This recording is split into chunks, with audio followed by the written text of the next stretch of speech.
प्यारे साथियों, रमज़ान पाक का महीना चंद दिनों बाद शुरू होने वाला है।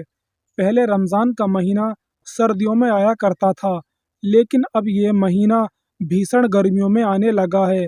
गर्मियों में रोज़ा रखना भी कोई आसान बात नहीं है, जबकि पहले सर्दियों के महीनों में रोज़े रखे जाते थे। सर्दियों में रोज़े रखना आसान होता था, लेकिन गर्मियों में कड़ी गर्मी के बीच 14 से 15 घंटे भूखे प्यासे रहकर रोज़ेदार को कड़ी परीक्षा देनी पड़ती है। अफ्रीका के कई मुस्लिम देशों में गर्मियों में तापमान बहुत अधिक हो जाता है। यहाँ रमज़ान के महीने में रोज़ेदारों की हालत बहुत गंभीर हो जाती है।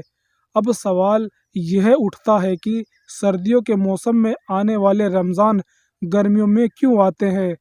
दरअसल मुस्लिम धर्म में चांद कैलेंडर फॉलो किया जाता है।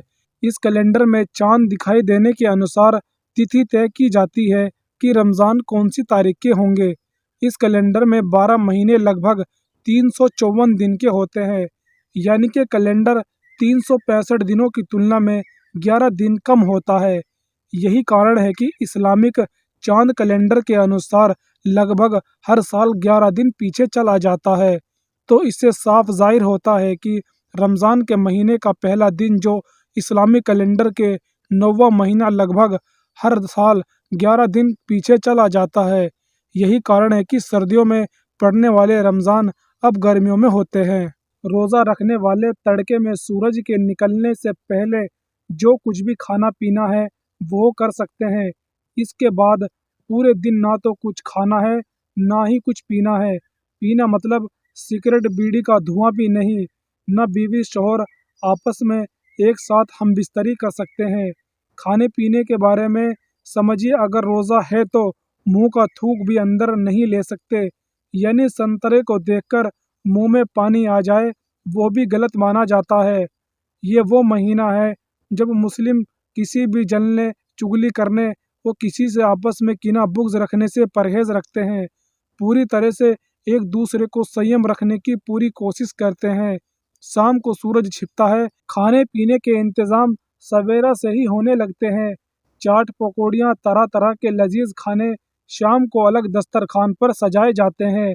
तड़के में जब खाते हैं तो उसको सहरी कहते हैं, और शाम को जब खाया जाता है उसको इफ्तारी कहा जाता है। यह इसी तरीके से पूरा महीना चलता रहता है जब तक ईद नहीं आ जाती। खाना पकाने के इंतज़ाम सवेरा से ही होने लगते हैं। चाट पकौड़ियाँ, तरह तरह के लजीज खाने शाम को अलग तरीके से दस्तरखान पर सजाए जाते हैं। तड़के में जब खाते हैं तो उसको सहरी कहा जाता है, और जब शाम को खाया जाता है तो उसको इफ्तारी कहते हैं।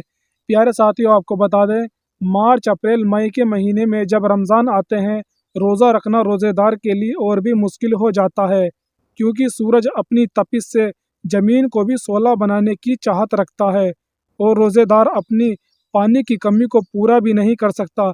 ऐसे में बॉडी आदमी की सूखने लगती है और बदन चूर होने लगता है।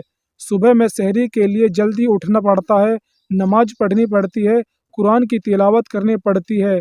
फिर शाम को तरावी पढ़नी पड़ती है। तरावी में कुरान को ही पढ़ा जाता है, मगर वो नमाज की तरह ही पढ़ा जाता है। इसको पढ़ने में कम से कम 1 घंटा लगता है। ऐसे में देर से सोना और जल्दी उठना आदमी के लिए बहुत ही हानिकारक होने लगता है।